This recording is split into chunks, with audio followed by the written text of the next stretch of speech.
Nossa, mostra lá.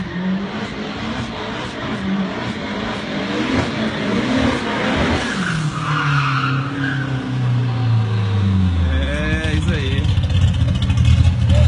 Doguinha na tocada.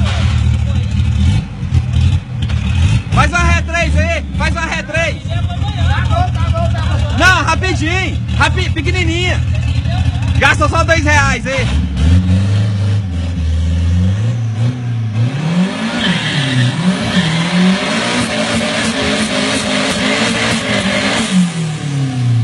Isso aí, doguinha.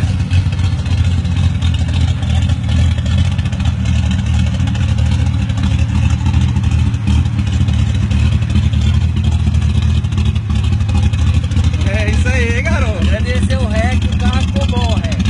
É isso aí. KM promete. Quilômetro de arrancada aí, galera. Dia 16, 17 agora de abril. Tem mais um aí pra brincar. Vamos ver a marca no chão ali. A ré 3 aí, galera.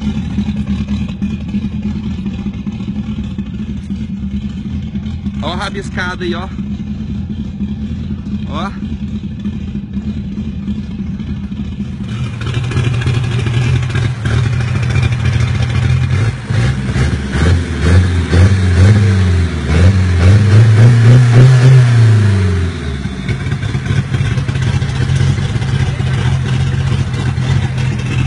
Que turbina que tá usando? É uma HX35.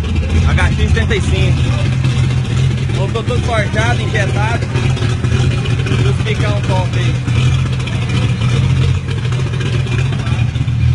Tá usando que bico lá? 160. 160? É. E a pressão? Novos, né? 2,5 kg.